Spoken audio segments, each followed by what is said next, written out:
I would like to introduce Jason King. Jason King is also a co-founder of the Green Roof think tank, one of our original bar party members. Jason also has come up with our name. I'm pretty sure it was Jason that came up with Green Roof Info Think Tank, GRIT, I'm just saying, and a designer of a lot of the landmark projects in Portland, a lot of the early green roof projects that are now landmarks, including the Multnomah County building, which has been sort of GRIT's mascot green roof. And that's the picture that you'll see on our website, and that's where Alyssa Starry has done a lot of her research. That's where Linda Velazquez mentioned that we have our Hope Garden, where so many of the veggies go to the food banks, and what I consider that is a net positive green roof because we have so many great things going on.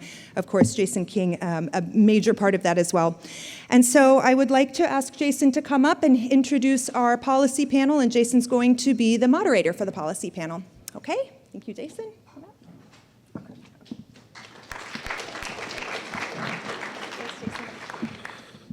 Hello. It's great to be in Portland. I lived here for 17 years, and now I live in Seattle, and I miss it every day, so it's always good to have an excuse to come back. So, as Liz said, I'm one of the original co-founders of GRIT, and really am excited to see it grow into an organization that can continue to advocate and grow the industry throughout the Northwest and Portland. And policy has always been something that we've talked about, and it's been really key to the mission and the goal of the organization. And as a practitioner, as a landscape architect that has worked on a number of green roof projects, see, I moved to Seattle, I'm calling them green roofs again. So saying Ecoroof is weird again. But the idea of policy really driving, not just what we do as designers, but how we sell these projects to our clients. So it's really interesting, and I'm really excited about the panel we have to talk about some of the things. I wanted to introduce it with a little bit of a few of the ideas that I was thinking about when I think of policy as a designer. So at a base level, there's always the issue of, is it a carrot or a stick? So talking about, are we making people do things, making people do things, or are we incentivizing them in some way? And one of the things we talked about is the market enough to drive adoption of green roofs? There's a lot of development happening, particularly in Seattle, Portland, and San Francisco, and whether that's enough to drive the level of sustainable development that we're looking for. So we'll talk, we mentioned some stuff about Portland, but one of the big drivers in Seattle policy-wise is a thing called the green factor. So it's a guideline that says you must have a certain amount of green space on a project, and you have to meet a level of attainment of green space. And it gives designers flexibility to decide what are the things that they want to incorporate, whether that be green walls, permeable pavement, stormwater, or green roofs. So that's been a big driver of green roofs in the Seattle area, more so than stormwater, because as Henry mentioned in his presentation, one of the issues that I learned moving to Seattle is the Department of Ecology and City of Seattle, how they credit green roofs actually makes them less desirable as a strategy for a lot of designers. So if you're putting a green roof in and you can't say, well, now I don't have to manage that impervious surface, but you have to do a green roof and you still have to maintain additional detention, it makes it less of an issue, or makes it less desirable and a harder sell for potential clients. The other thing that's interesting is new buildings. There's a lot of guidelines and policies for that. What's the huge opportunity for retrofitting all the existing buildings? And there's not as many really good incentives or ideas for being able to establish that sort of wide-scale retrofit that can have a broader penetration. And then there's a conversation happening within the LEED community, which I think is a really good one. The LEED credit just gives a straight credit for using green roofs. And now there's a discussion happening in the Sustainable Sites Technical Advisory Committee about whether a green roof that's sedum, that doesn't provide as much habitat value, should be given as much credit as, say, one that does provide habitat. So looking at learning what we know about the ecological function and adapting even a system like LEED, which seems pretty prescriptive, to be able to respond to our knowledge. So these policies will guide how we use these strategies in the future. And then I'd be remiss from a policy perspective, now that we have legalization of marijuana, to say in both states, is weed on roofs? Is this like a new opportunity that we're not taking advantage of, and kind of taking advantage of the fact that it's legal, so our rooftop's a good opportunity that way? And then something we think about a lot in our work is climate change. And for one thing, policies that look to how we respond to climate change, both as using these strategies to be responsive to that, as well as looking at how we design these systems to respond to changes in storm frequency, size, peak flows, and make them adaptable in the future so that we're actually responding to that future. So the policy discussion that can be had is really exciting, and I want to introduce our first speaker. We're going to do the speakers and have a few follow-up questions for each, and then we'll all come together at the end and answer any additional questions as well. So first off, I'd like to introduce Mindy Brooks, who is a planner for the City of Portland Bureau of Planning and Sustainability, and I'll have her introduce herself.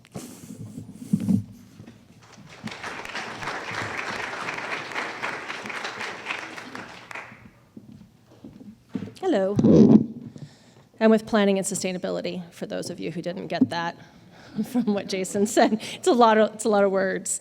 And I know a lot of you out there, but I'll just quickly say I've been with the City of Portland for 17 years now. I started out with environmental services and worked primarily on water quality and did some project management. And then about 8-9 years ago, I transferred over to planning to work on long-range land use planning issues.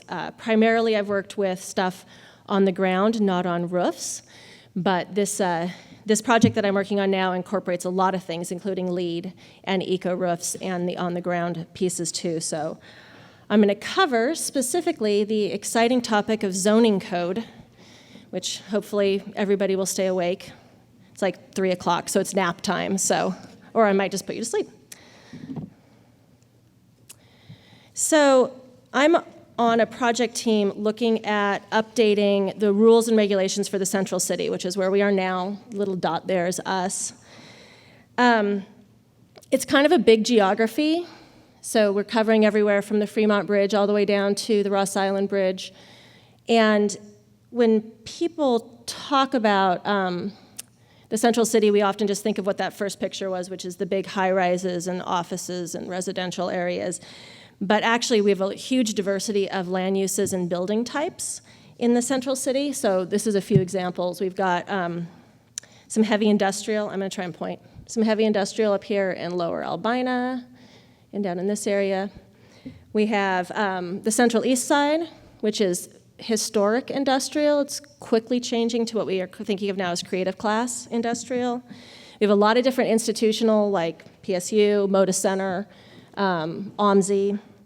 We have our downtown core, which is just kind of your traditional downtown area. We have high-rise development up here in North Pearl, and we actually have a lot of low-rise and some single-family.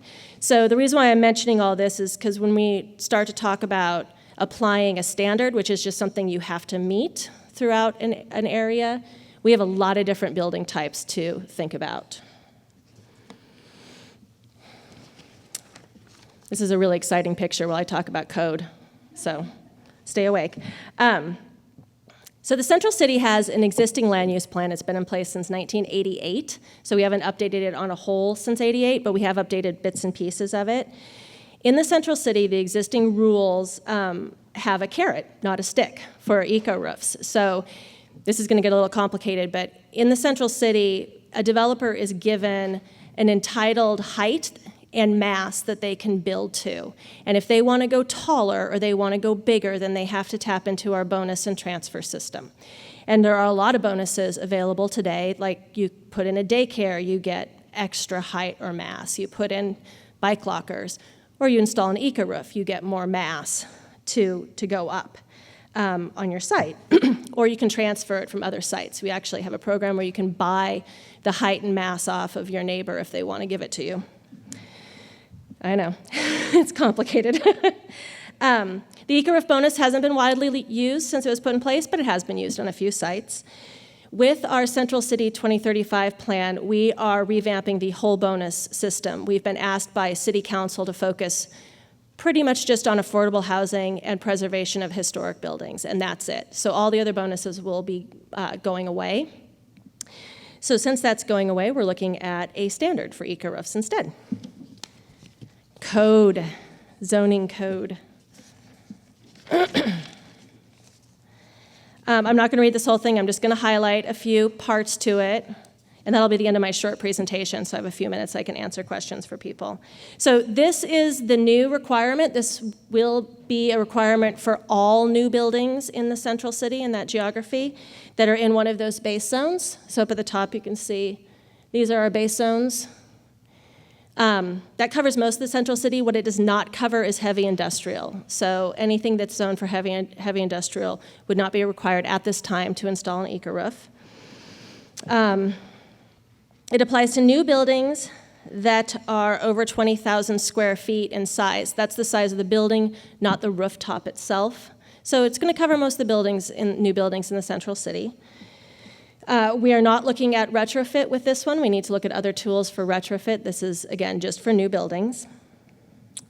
We also didn't want to make any competition between Ecoroofs and solar panels.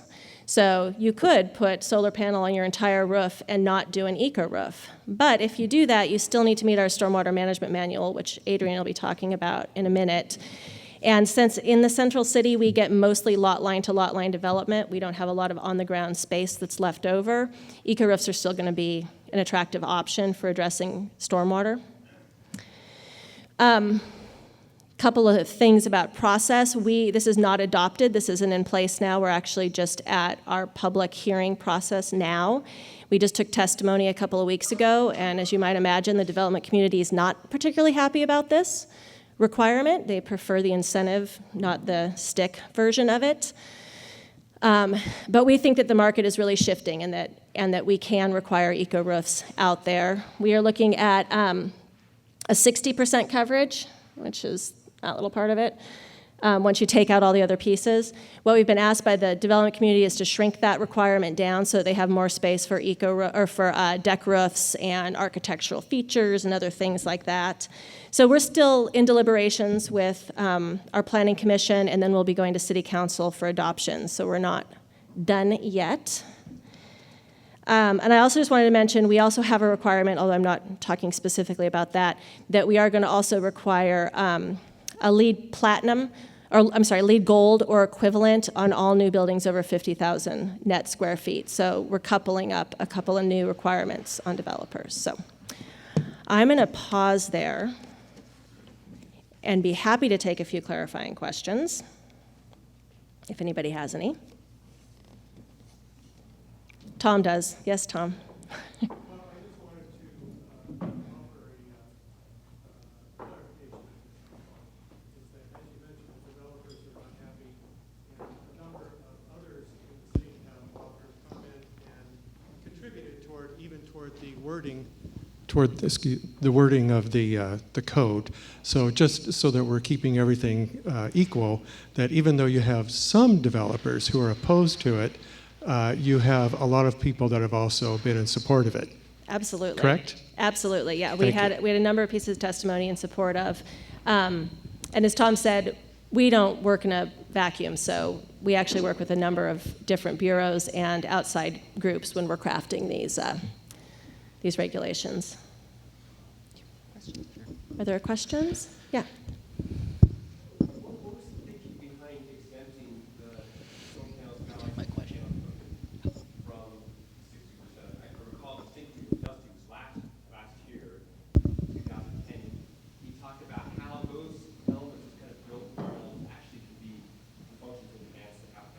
affecting sunlight and Sure. shade and that kind of thing. And of course, there's the well-known complementary effect of solar panels. And Absolutely. so what, Yeah. can you talk a little bit about the reason behind that approach? Sure, absolutely. So the solar panel one is strategy, is why it's excluded. Although I think probably all of us in the room know that we can make a way to make those two complementary. I don't know that the community will be supportive of that. And by that I mean the political plus the development community will be supportive of that. So we didn't want to create that competition between the two. In terms of the other things, the mechanical skylights and fire safety issues, those are taken out of the calculation of area where you're required to do Ecoroof. However, they're not, you'll still have to address them with the stormwater management manual. And we took them out because there are a lot of, other than skylights, there's a lot of other reasons that they need those facilities on top of the roof, and they may not be designed to hold Ecoroof, and so we narrowed down the area. You're still going to have to address them for the manual in terms of stormwater itself. And I think as we see more things happening in terms of the complementary relationships of these, we'll be able to come in and make some revisions to this. Yeah, Bob. What's the thinking behind leaving out heavy industrial? It seems like the city continually exempts heavy industrial from all of its environmental requirements, and this is one of the few places you could do it and not take up any of their land mass.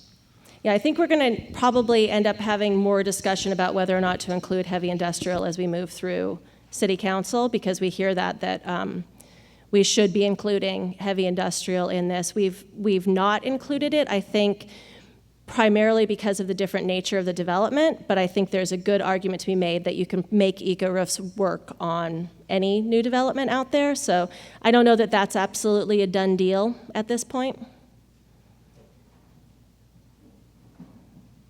Any other questions? Okay.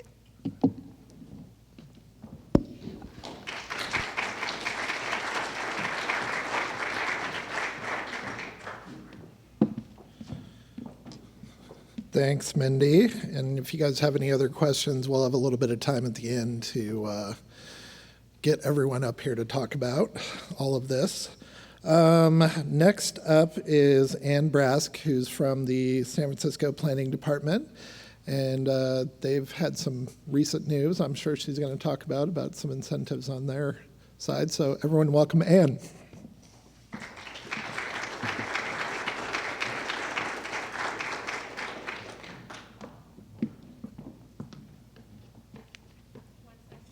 Okay, sure.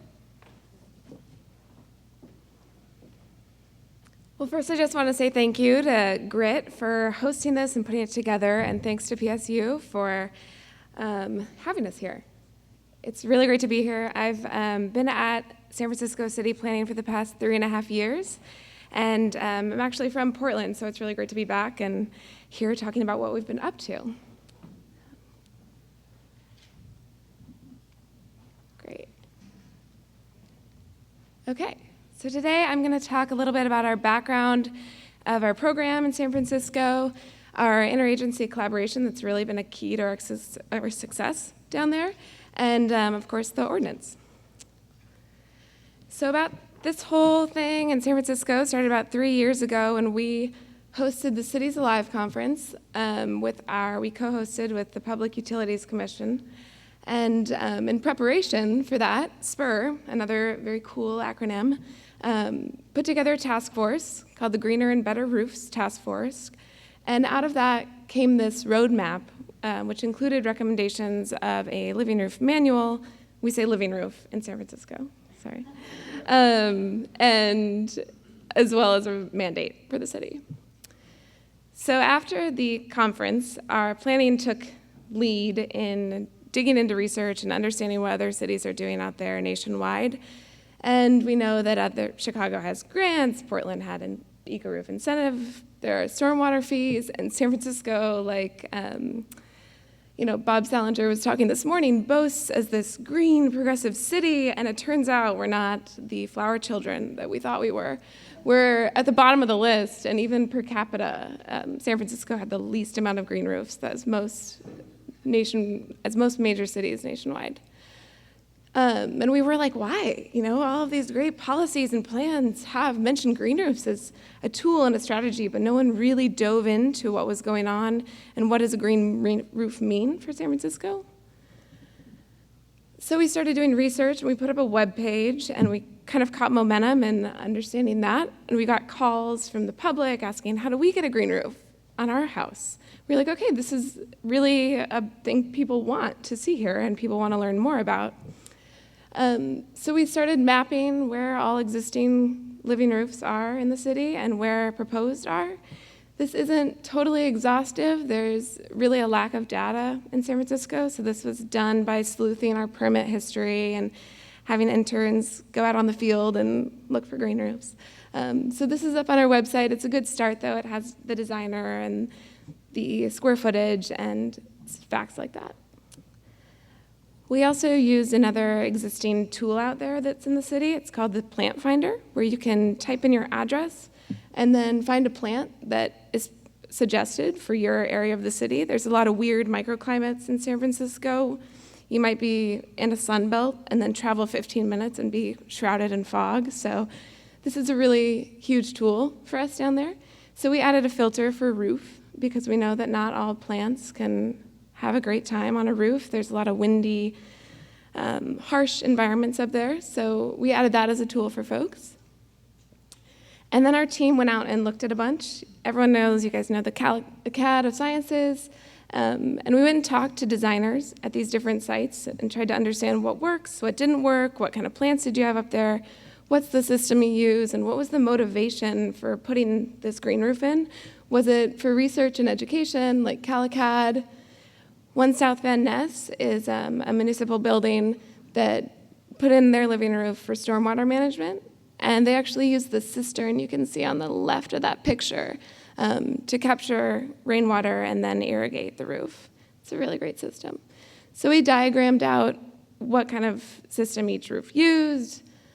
And then another great example is STEM Kitchen. We tried to get a wide array of different motivations for living roofs. This one uses all of their plant or garden and food there in the restaurant, and it's really beautiful. And we took all of this information and culminated it into the living roof manual, and have a couple copies if we want to check them out later. But it's really a background of living roofs specific to San Francisco. We have process, we have all our case studies, and then some recommendations and design guidelines that really dig into what we would recommend for San Francisco specific. We went and ran through and put this draft out to a lot of designers in the area and a lot of green roof professionals and got some great advice. Actually, I think probably a few of you in this room looked at this for us too. You can't read this, but planners really love flowcharts. So we have a flowchart in there for how to get a green roof on your building. One of the big questions for us is whether it's accessible or not, whether it's a public rooftop or whether it's just up there for stormwater management or biodiversity. And then the next couple of slides kind of show our interagency collaboration. This one specifically, City of Planning doesn't really have a lot of requirements for green roofs, but we learned quickly that the building department as well as fire does. So to make it easier for the designer and the developer and the applicant, we tried to diagram those out in a really nice way so you're not just looking at a code and your brain's melting. Now it's in this fun diagram where you're like, okay, I understand the setbacks required or the access requirements. We also worked really closely, as I mentioned, with the Public Utility Commission on stormwater and how we can marry our rainwater harvesting requirements with green roofs, and what are some successful ways to do that. And then we did our cost-benefit analysis. So we had consultants go out and look at 2 different building types, residential and office, over a 25-year period with a 6-inch substrate, and really go through all of the assets that Dusty had mentioned earlier, right? So real estate and biophilia, that included productivity in a workplace, that includes energy costs, stormwater management costs, and compared it against a white roof. And after the 25-year period, came out to find that it is cost effective.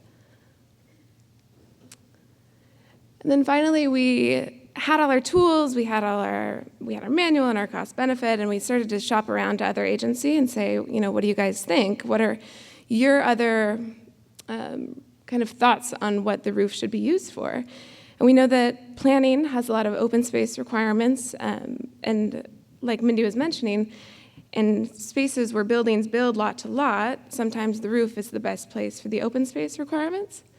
We know that our friends at the Department of the Environment in San Francisco really were encouraging solar and pushing solar really hard. And our stormwater management friends look at blue roofs, and right now, cool roofs are required in the city. There's 3 other cities in California that have solar requirements, so we called them up and we asked how they were going. And what they were saying was there was really not a lot of flexibility for sites. Buildings would put their solar on, and then they'd get quickly shaded, and the solar panels wouldn't be efficient anymore. So we were like, okay, this is definitely an issue we want to address. And in California right now, on the left, the state requires 15% of your roof to be solar ready, which means it has to be clean, free and clear of any other object on the roof, and it can have solar in the future. So we saw, okay, an easy jump to that is require just solar installed, 15% of your roof. And then we started looking at it and thinking about a holistic approach to a roof. And not every site is perfect for solar. Not every site is perfect for a green roof.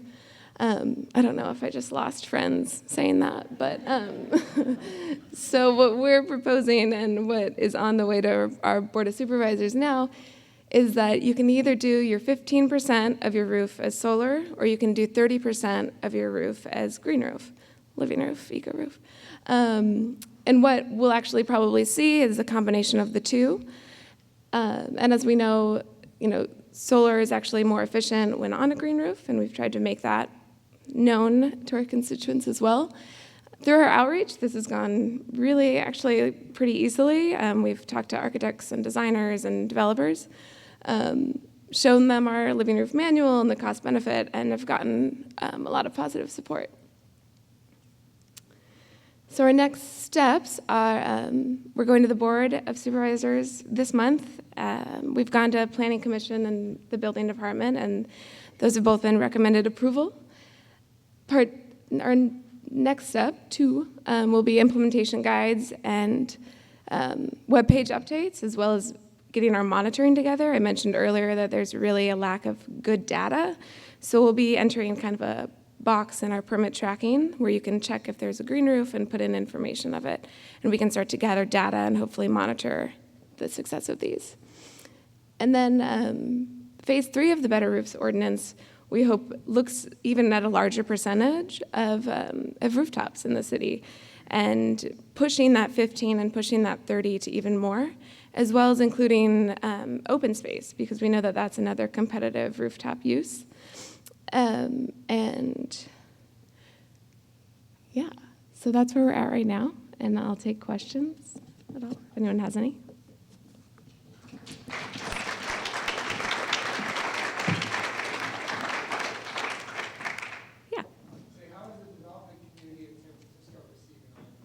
Yeah, I mean, I was saying it's actually going pretty well. I don't know if it's because everyone's so used to requirements down there or like what, but I think it's seen as a really modest proposal.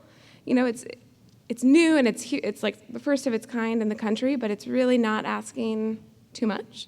So yeah, we haven't had a ton of pushback. There's been a little regarding just adding cost to affordable housing and building construction down there, but we've been able to talk about our cost-benefit analysis. So yeah, Tom. Is it citywide requirement? Yeah, citywide. And one thing I forgot to mention, similar to the central city plan here, We have a central SOMA plan, which is the area south of Market. It's downtown. It's going to be seeing a lot of development in the next few years, but they're even going to push developers a little bit farther, and hopefully that'll go through within the next year. Yeah. How did you arrive at the 30% for the green room, 50% for the solar? What metric did you look at to arrive at those numbers? Yeah, that's a great question. So we just took the 15% from the state requirement already that solar is requiring, because we were going on kind of a quick timeline, and then we looked at the 30% as a first cost. We did a cost comparison of just installation cost purely and said, okay, a 2-to-1 ratio, they come out to be about the same cost for installation. So, yeah. Okay. Great. Thank you.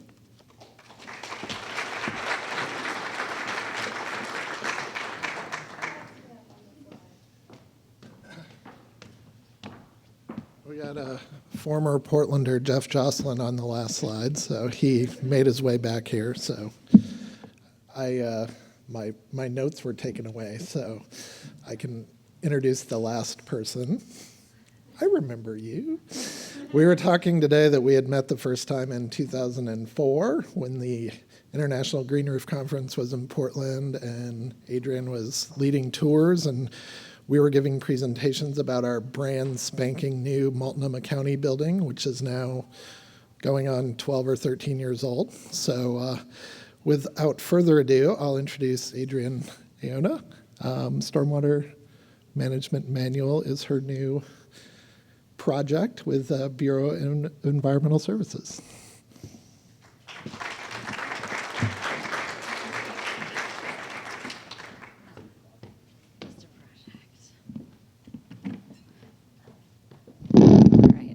Hi, everybody. I'm excited to be here to talk about the Stormwater Manual for the City of Portland. This is a new position for me. I just started as the manager of the group like 3 weeks ago, so here I am with my sort of first task. So hopefully this goes well. Before this position, I was working in development review for BES, so got the opportunity to review a lot of sort of the large projects that are being developed in the city. So the topic of my talk today is Ecoroofs and the Stormwater Management Manual. So this is basically where implementation happens. Like, how does our code then lead to the kinds of developments and designs that we're seeing? So Henry, as Henry mentioned in Henry Stevens, he's in my group. As he mentioned in his talk, there we go. Earlier today in the research section, lots of cities, including Seattle, are looking at sort of more stringent and sort of data intensive and modeling intensive sizing for their eco-roofs. The city, we take a very simplified approach where you get a sort of one-to-one credit for that. So what I'm going to talk about today is our stormwater requirements and give you a few Ecoroof example projects just to see how those are implemented on the ground. And I also want to sort of advertise our new 2016 Stormwater Management Manual just came out a couple months ago, so you can find that online. Here, there are not a lot of big changes for this round, but there it is. So our requirements, sort of on a performance approach for stormwater, we look at stormwater design as a whole. We prioritize infiltration, and we require infiltration of the 10-year design storm for sites that are doing that. And we require water quality treatment, 70% removal of TSS for 90% of the average annual runoff. And then we also require flow control, and that we need for our combination sewer system to prevent combined sewer overflows into the Willamette, and we also require that in our surface water systems to prevent hydromodification and channel erosion. So to look at stormwater requirements and designs at a particular site, we have a stormwater design hierarchy. And sites are required to use the highest level of the hierarchy that is feasibly possible for their site. When you get to the implementation stage, it's a little harder to be super strict on this, but this is a guideline. And for us, we have a sort of 0 level category, which is impervious area reduction techniques, and those includes eco-roofs and trees and pervious paving. And then we have category 1, which is total on-site infiltration with using surface vegetated facilities. We have category 2, which is total on-site infiltration with vegetated facilities and subsurface infiltration. So this is for sites where maybe you're constrained by setbacks, you can't fit a swale, or you just use that vegetated facility for your water quality, and then that would overflow to a dry well, for example. Category 3, we have water quality and flow control provided, and then that discharges to a surface water system. And then category 4, where you provide water quality and flow control and discharge to the combination system. So how eco-roofs fit into this, as I mentioned, they are an impervious area reduction technique, which sort of from our mind is the highest level on the hierarchy. We give credit at a 1-to-1 ratio. But then we also we impose some restrictions. We require 90% coverage. Oops, wrong way. So we allow 10% of that roof to be non-vegetated components, so maintenance access paths, et cetera. And we also have pretty strict irrigation requirements where you're not allowed to do any irrigation in the rainy season, and we have strict requirements for how much irrigation is allowed during our summer drought period. And I think that's due to some monitoring that was done that showed that some eco-roofs were actually increasing runoff because of irrigation that was happening to maintain them. So here's, I have 2 examples. One's a residential project and one is a commercial project. Jason is familiar with this project. I understand he was provided some advice on this. This is the Dobrot residence in Southeast Portland. They were installing a new garage and doing an addition on their house, and then also building a driveway associated with the garage. So the city of Portland requires stormwater management if you're developing 500 square feet of impervious area or more. So we have a pretty low threshold, I think, compared to a lot of other jurisdictions. In this case, they've used an eco-roof for the garage, pervious paving for the driveway, and the addition is just a disconnected downspout into the backyard. This meets our hierarchy categories using their category 1 for full on-site infiltration, and they're doing the impervious area reduction techniques. I have some nice pictures of the roof. So the reason why the owner chose to use an eco-roof in this case is they wanted to minimize the impact of additional impervious area at their house. It's not a huge lot, so that definitely would be an impact to the feel of their property. The roof, as you see in this photo, is visible from the second story, so to provide views from that and for the neighbors. And also the owner is an architect, and so had been designing and installing eco-roofs on buildings that he was working on at work, and so was interested to kind of see one in action up close.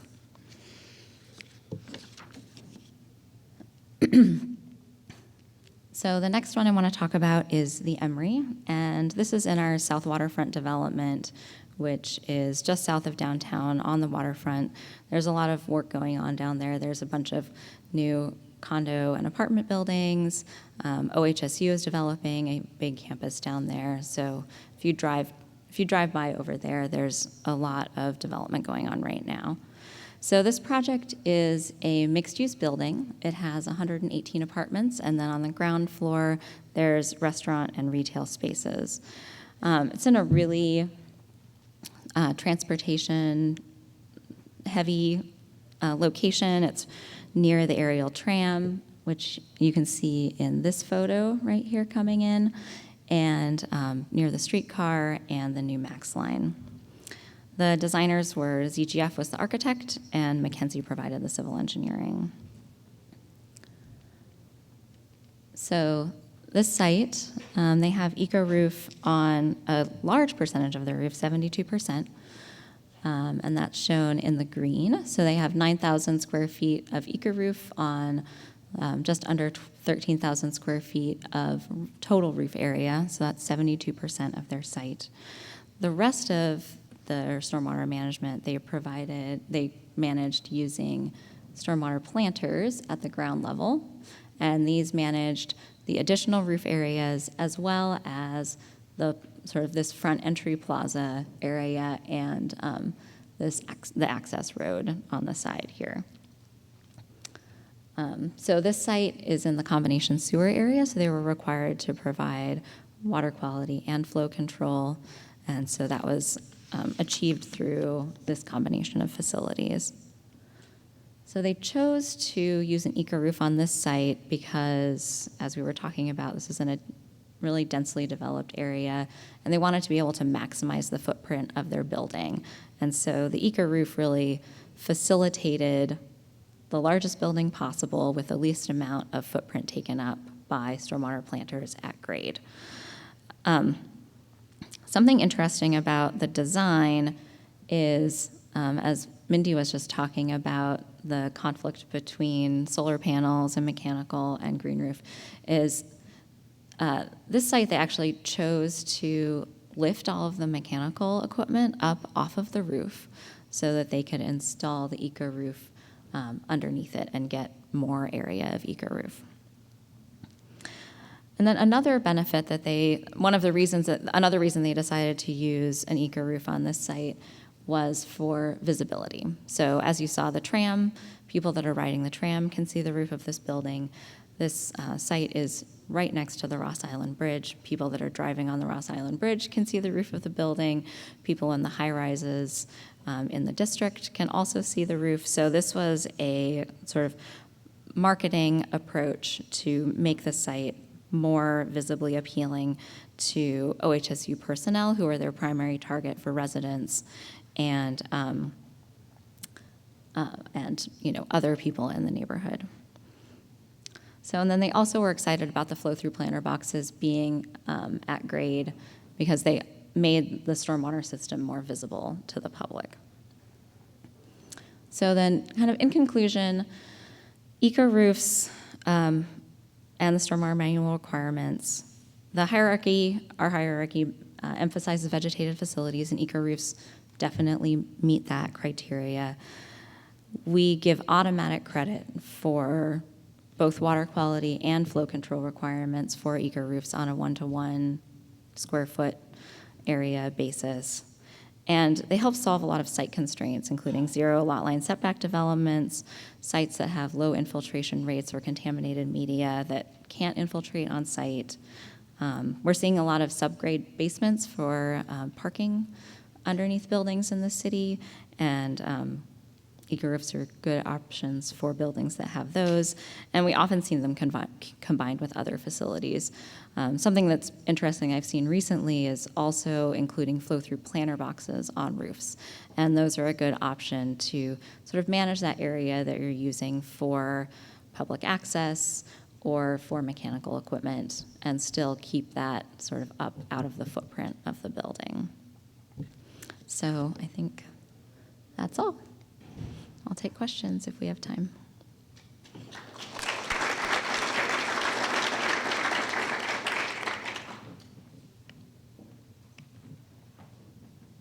Any questions? Okay, we can bring the whole panel up then.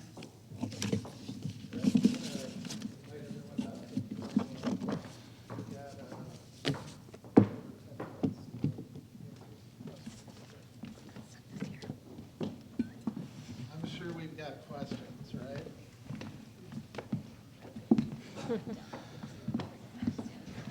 So based on a little bit of what we heard today, I'll start it off by asking our panelist. I'm really curious with looking around at other communities out there and other cities around the world, if you could implement one policy for your community to increase the adoption of living green eco roofs, what would it be? Like some place from another community, or just something that you've thought of? I might have stumped everyone. So. Shall I take that? I don't answer. You should quickly ask the question again. Yeah. Any in your travels or studies or whatever, a policy out there that you would pick if you had to do one thing you had ultimate control on, you could just say was going to happen, what would you do? I'll let you answer that. I don't know if I have an answer. Well, one challenge I think that we were noticing when I was in plan review, just in terms of promoting vegetated facilities in general, is that we're the sewer bureau, and we don't dictate the zoning code. And so for getting vegetated facilities on sites is a challenge just in terms of all of the other demands that are on the site. So fitting them in the setback requirements and just finding space. And so I think some sort of requirement like the green factor, like was talked about in Seattle, or just any requirements from someone other than us to require some amount of vegetation as a baseline. I think that then you can really find those synergies where you get double benefits for doing stormwater management and then also providing required vegetation. I think what's interesting listening to everybody is that it's not the one policy. You know, obviously you've got one thing going on in Portland, you've got another thing going on. And if you go to Germany where they started all this, there's about 19 different federal requirements which get an eco roof up. And actually, that's quite interesting because you're not being, forced down one stick. There's more stimulus. And most of the projects that I've heard, most of the people have actually gone, yeah, actually, I'll do this because I'm fulfilling lots of different requirements. And I think this one button policy wins it all, which we have, and it's been really successful, but I think it's the sophistication of the different models, to be honest. Yeah, I think for us, Washington, D.C. was a great example. I think they have a stormwater fee, which San Francisco doesn't have right now, so we don't charge you if you don't manage we have a stormwater management ordinance, but we don't have a fee associated with it, so I think that's expected to come around in 2018. But again, that's kind of another stick, so I would say really an incentive program would be something that would be great for us. For now, I wanted to sorry, this isn't the question you asked, but I wanted to go back to the developer question about what was our kind of feedback from designers and developers. I just wanted to add that I think since it's an option and since it's, do a green roof or do solar or just do something better with your roof, it's not so much a requirement. The designer and developer still have options, right? So I think that's why we haven't gotten so much pushback, because really we're just do something better, So that's kind of where we're at. Yeah. To answer your question a little bit, we're still struggling with how to deal with retrofits. So I think we have some different approaches, multiple approaches to get at new development when it comes in. There's kind of a good price point when you get the new development in, but we're struggling on the how do we get retrofits on existing structures. Great. Could I just... Oh, yeah. I think every single city in the world will struggle for retrofitting. We have 10 million square meters of green roofs in London that could be retrofitted tomorrow. How do we incentivize that? And you asked the question earlier when you introduced this session, is that's got to be, the market can maybe lead the retrofit in terms of long-term, cost-benefit analysis for the building itself. But to answer the question, I don't think the market can ever lead new development. It has to be policy-led. It has to come from the city. And then the market will pick that up. But the retrofit, maybe the market in 5 years' time could lead that through people seeing it as an asset, you know, maybe. Great. Other questions, anyone? I can keep asking questions if, Jim? Jason, maybe you can speak to Seattle on this question, but we spent a lot of time thinking about evaluating the performances of Ecoroof, and we're going to talk about that more today, but what is in place or what has been in place around evaluating the performance of policies in Europe and Seattle, and maybe what maybe is anything planned for the city so we can improve policies refined over time? So other policies, evaluating other policies that have worked, or? What's worked, what hasn't worked, how can we make it work better over time? Yeah, I don't know. Do you guys have any? Shall I? I don't want to, I'm the only bloke, you know. Don't want to get gender. The green area factor is an interesting thing. It was taken from Berlin, and I remember it being adapted by Seattle. It was originally adapted by Malmo in Sweden, who didn't do it very well. And when I went to Seattle, I thought it was doing well. But years ago, 2004, there was a book written in Canada which highlighted a thing called the Karlsruhe model. And I've got to go in a little bit of detail. And I think this is an interesting thing in terms of where you're coming from, Jim. Is basically the Karlsruhe model gave values to climate, soil, water, and plants. And basically, water was the highest score. And that was taken by Basel. It's a German model for landscape, generally. And Basel changed it to add fauna and made them all the same value. And then Karlsruhe took that and made them all the same value. And it's an interesting model. And if anybody's interested, you can contact me about it. Because what that meant was the green roof performs across the environmental benefits. Now, in your context, you still be able to do what you want to do, but the green roof has to perform across the ecosystem services rather than being focused on, one single benefit. And it's quite an interesting tool which the Karlsruhe model, which is a green area factor, took. Sorry to go distracting there, but it's kind of interesting, and those tools are interesting tools. Partly in answer to that, I think we tend to look back to academia to help with answering that question. Any of you who are familiar with Portland, we take years to come around and look at our policies again, like years and years before we do it. And so it's very helpful having like Portland State here to come in and look at the policies that were put in place in our last comp plan, which was a long time ago, and look at what has worked and what has not worked, and then look at other cities and give us the benefit of that information when we do have the time and the resources to update our policies. And I just wanted to add a couple things for Seattle that are interesting, non-stick, more carrot variety. One was the Seattle 2030. So it's a district-wide strategy that looks at the downtown central city to achieve the Architecture 2030 goals, which is aimed at reducing energy, water use, and transportation impacts by the year 2030. So the 2030 district in Seattle actually was the first one of these to implement stormwater as a strategy to work with the meeting the water goal, because the water goal was pretty much driven by potable water reduction. So go to your building and replace all the toilets with higher efficiency, reduce irrigation use, harvest rainwater. In this case, we actually worked with the city to credit stormwater management based on the amount of attenuation that the stormwater would do by using vegetated facilities.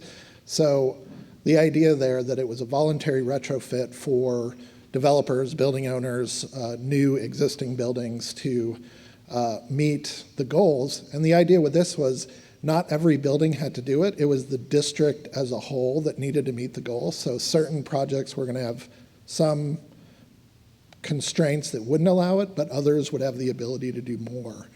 The other one that's been a really big driver in Seattle is Salmon Safe, which I've been really involved in for a long time, and Vulcan, which is Paul Allen's development company, which is developing and owns a lot of property in Seattle, has adopted that as their de facto standard. So every project that they develop will do Salmon Safe. And it isn't a prescriptive, like, check the box strategy, but it does provide a way to increase urban ecological value on design projects. And one of the things that we've really been successful is integrating the green factor, giving you a little bit of roof and maybe a sedum roof, is pushing them to do more roof and make it more of a habitat roof. And it's really up the bar for the amount of green roof and the quality of green roof that we're doing. And both of those are totally voluntary, not actually driven, so. Absolutely. This is a bit controversial. I was just going to, Bob was moaning about heavy industrial within Portland. I don't know if you heard about biodiversity offsetting. In my country, I don't like the idea, because basically you can build something on something of high nature value and offset it somewhere else. And I think that's morally a bit dubious. But green roof offsetting, I think it's actually a really interesting thing in cities. Because like heavy industrial will have problems with green roofs because of structural issues and, you know, construction issues. But perhaps they just have to give 20% of the money of what the green roof would have been worth to retrofit somewhere within the neighborhood. And so it's actually, maybe you're punishing those industrial developers, but actually you're providing the public surface somewhere else on a building. So it might be some way to get something out of the heavy industrial. It was just Bob was going, heavy industrial always get away with it. They get away with it all over the world, except for in Germany and Austria. But actually, maybe that's a way to get some retrofitting going as a market. That's great. What? I don't know. I don't know if I have anything to say. All right. Well, I mean, going to on that crediting piece in the manual, we do allow retrofit sites to trade treatment of impervious area on their site. So if they're redeveloping 500 square feet over here, but it's really hard to do stormwater management for that, they can retrofit in stormwater management for another portion of their site. And that's not necessarily like directly related to eco-roofs, but that's something that could apply to eco-roofs. Yay. So this may not have been clear, but the stormwater management manual applies in Portland, period. It applies in the central city. What we're doing in the central city with the standard is making eco-roofs a priority, is really what we're doing. So it's not, nobody gets out of dealing with stormwater entirely in the central city. We just want to see more eco-roofs since we're on a lot line to lot line development, pretty much. Great. Well, we're out of time. Thanks for all the questions, and thanks to our panel.